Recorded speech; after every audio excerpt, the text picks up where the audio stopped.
Good evening everyone, hello and welcome back to the channel.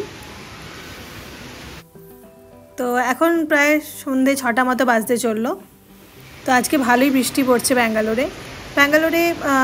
এই April May মাসটা গরম থাকে, তারপরেই বৃষ্টি শুরু হয়ে যায়। মে মাসে এই বছর তো মে মাসের মাঝামাঝি থেকে বৃষ্টি শুরু হয়েছে, তো প্রত্যেক দিনই বৃষ্টি পড়ে। তো আজকে ভেবেছি যে একটু ফুচকা বানাবো বিকেলবেলায়। আসলে লাস্ট দুদিন ধরেই ভাবছিলাম ফুচকার প্যাকেটটা এনেছি খাবো বলে, কিন্তু লাস্ট দুদিন ধরে বৃষ্টি পড়েনি, গরম ছিল, তো ওই জন্য বানাইনি। তো আজকে বিকেলে বৃষ্টি পড়ছে যখন, তো ভাবলাম ফুচকা বানানো যাক। তো মাইক্রোওভেনে 2টো আলু সেদ্ধ করে নিয়েছিলাম।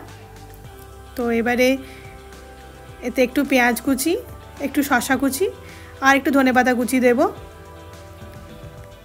খুব বেশি মশলা বা ঝাল করব না, কারণ হিয়াও খাবে।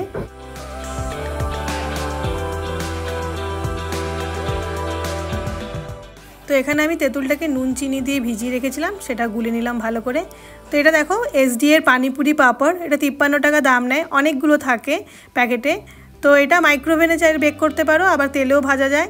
তো আমি বেক করেও দেখেছি, ভালোই লাগে খেতে। তবে হ্যাঁ, তেলে ভেজে খেলে সেটা তো একটু বেশি ভালো লাগবেই। তো আজকে আমি তেলে ভেজে নিচ্ছি।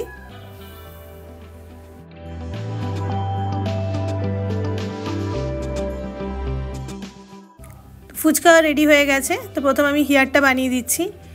তো বাইরে হিয়া দোকানে ফুচকাটা খেতে পারে না, কারণ ওটা একটু ঝাল হয়, ঝালটা বেশি খেতে পারে না। তাই ঘরে আমি বানিয়ে দিচ্ছি, শুধু আলু আর একটু ঝুরি ভাজা চানাচুর দিয়েছি, তো ওটাও খাবে। আর এখানে দেখো আমাদেরটা আমরা রেডি করছি। তোর বাবার মিটিংয়ের মাঝখানে একটু ফাঁকা সময় আছে, ওই জন্য এসছে, আমাকে হেল্প করছে।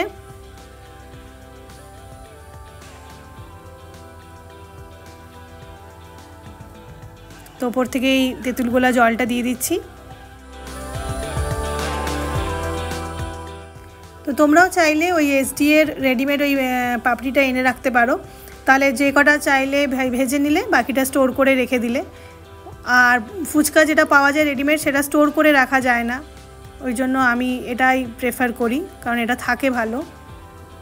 তো ভিডিওটা এখানেই শেষ করছি। যদি ভালো লেগে থাকে অবশ্যই লাইক দিও, আর যারা নতুন দেখছো আমার চ্যানেলটা, প্লিজ সাবস্ক্রাইব করো। দেখা হবে খুব তাড়াতাড়ি নতুন আরেকটা ভিডিও নিয়ে। ততক্ষণের জন্য ভালো থেকো, সুস্থ থেকো, বাই।